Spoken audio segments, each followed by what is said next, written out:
Alright, so late here as usual. I got life in the way, so thanks, life, for being in the way, for, wanting to do a podcast at 11, but, life gets in the way. So, great for that. And, yes! Yes! Ohio State is number 2. Just came in at the right time. Yes!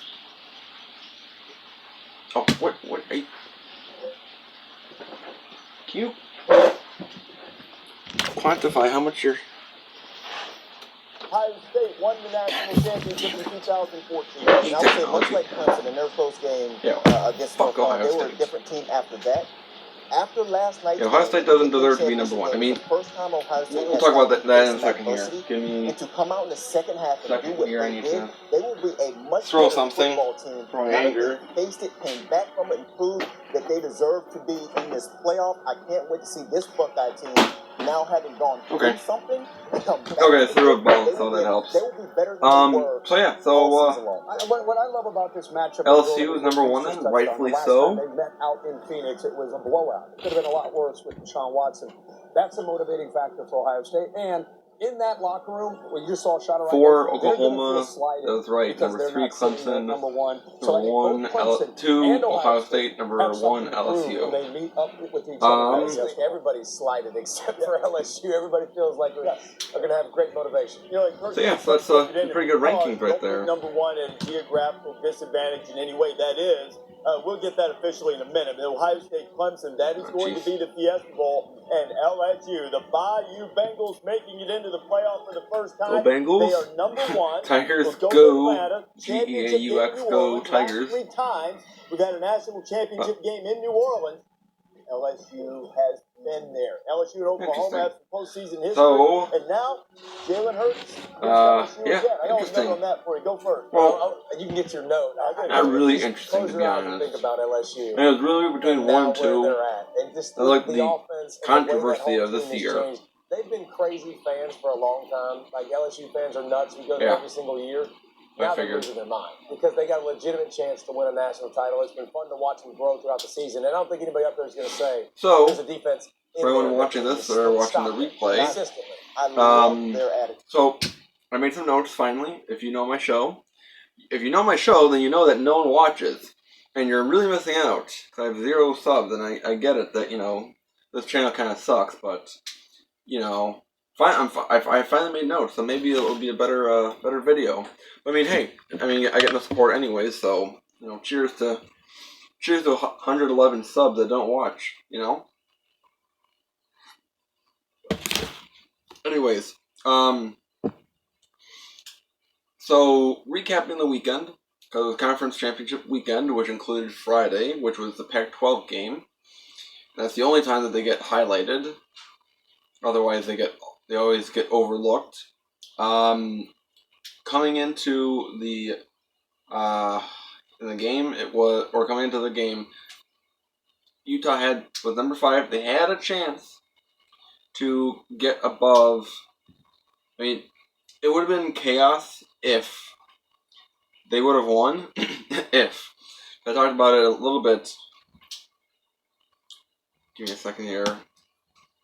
A little bit on my previous podcast that I made about the rankings from this past Tuesday, that if Utah, it would be a big chaos situation if Utah wins and Oklahoma also wins their conference championship game. It's been really complicated. But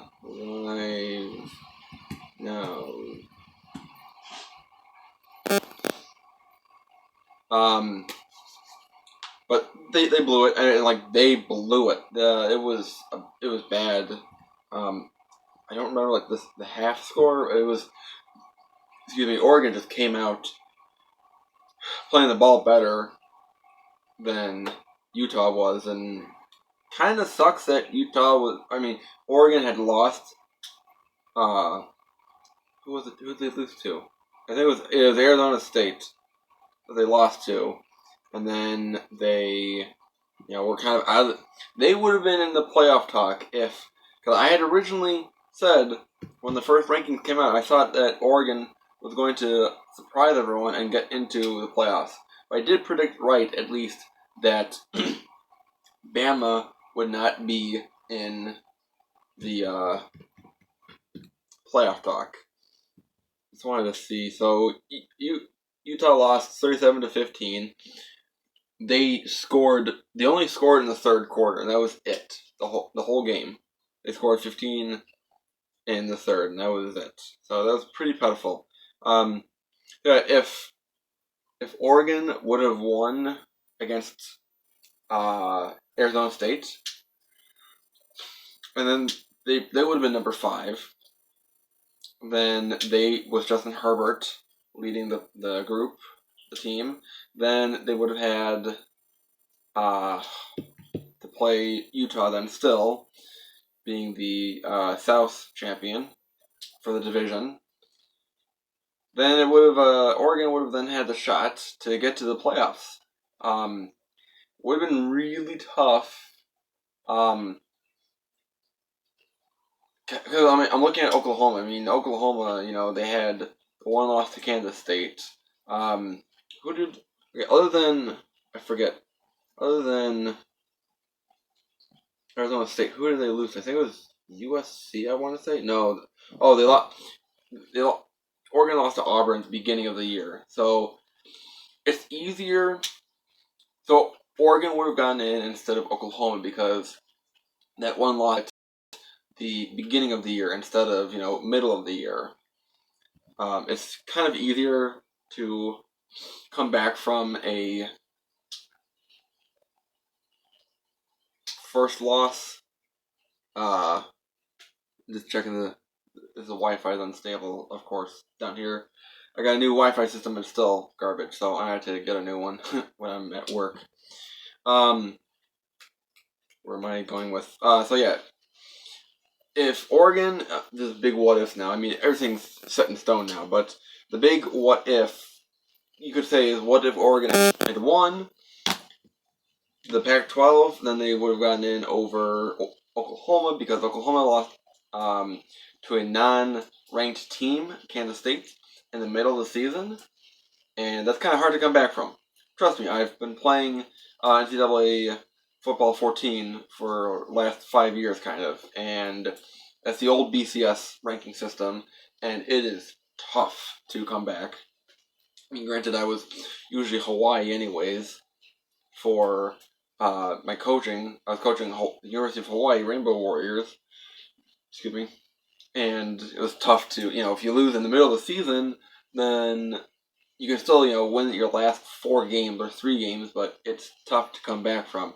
Thank you to the one person in and out watching. If you have any comments, your reaction to the college football playoff rankings: 1 LSU, 2 Ohio State, 3 Clemson, and 4 Oklahoma. So, talked a little bit about the what ifs with the Pac-12. I had someone complain to me about not having West Coast representation. We'll talk about that in a little bit later, kind of. I'm going to be around for another 15 minutes because I got to go to work soon-ish. We'll talk about, 6-team playoff system. So the rankings here are solid. Clemson's, it's kind of sad with Clemson because they started number 1 at the beginning of the season, and they slid down to 3. And for most people, if it was college basketball, excuse me, it wouldn't be so bad. But with football and a shortened season, and each game really meaning something, if you lose one game, then you're kind of SOL in most cases. Yeah, Clemson fell.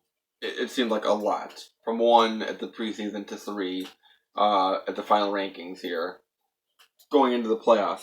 And Dabo Swinney is playing with a chip on his shoulder, and and he's talking about before the conference championship weekend that didn't sleep so good. That's why I'm yawning so much right now. I'm sorry. No, go ahead, talk amongst yourself while I'm yawning. Oh yeah, no one's watching, so no one can talk amongst themselves. Thanks! Yeah, Debo was really, he was kind of acting like me, being a little like a passive aggressive pissy. Because like, they're 13-0, and they're not getting respect like they should. Like, okay, you're the ACC. I mean, you're the only good team in the conference right now, so you're not going to have much merit, to be honest, going on for you. Beginning of the season, yes, but you didn't show a lot. And the strength of schedule, let me look up, because strength of schedule is really huge. That's why a few years ago, Wisconsin should have made it into the playoffs instead of Alabama, to be honest.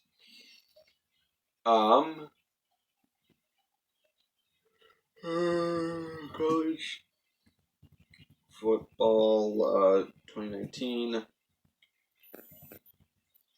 Because strength of schedule is really important, because that kind of determines, because Bama can win all their games, but they might play crappy teams, which they usually do. That's the thing. They usually do play crappy teams. But I mean, that's their schedule. But I mean, other teams, like Auburn, just for example, or something out of conference like Penn State, they might have a better strength of schedule. But look, and that would ideally put them ahead of Alabama because of strength of schedule if they have the same record. Strength of schedule and conference championship should matter the most. But we'll talk about conference championships when we get to talk about 16 playoffs in a second here. So strength of schedule, Ohio State, LSU, Auburn, Wisconsin, Michigan, Bama, Georgia, Penn State, Florida, and A&M, and then South Carolina for the top 11, and then Iowa, Oregon, Notre Dame, Mississippi State, Ole Miss for a top 15 for strength of schedule. Just looking offline here, teamrankings.com. Anyways, Clemson did not have a good strength of schedule. Therefore, even though you're 13-0, that's why you're down to 3. Strength of schedule is killing you here. About Brady and let me listen to a bit here while I go and eat my waffle. At what point have you at least even taken a second to step back and appreciate the transformation, the change, and the accomplishment thus far for your program? Obviously, the season just ended. Our goal was to go to the SEC championship and win it. That was one of our goals. We're going to be on the road recruiting. I'm sure I'm going to think about it this week, but we're not done yet. That wasn't our final destination. I'm very proud of our offense. I'm very proud of our defense and all our coaches, but we still have some work to do. Now, Lincoln Riley is a noted offensive guru himself. Your defense seems to be playing its best ball right now. Okay. Day just got ruined. Week just got ruined. Month just got ruined. Carol Spinney just died. I'm on Facebook. Sidetrack here. Carol Spinney, he was the puppeteer for Big Bird and Oscar the Grouch. He passed at 85. I'm very proud of him. Hey, Coach O. Oh. There goes my day. My week. So that sucks. Yeah. It's childhood icon. I had a Big Bird shirt when I was a kid. And yeah, that really sucks. So hats off to Carol Spinney and what he did for everyone, all the kids. He retired a few years ago, maybe 2 years ago, but really sad. So, like I said, there goes my day.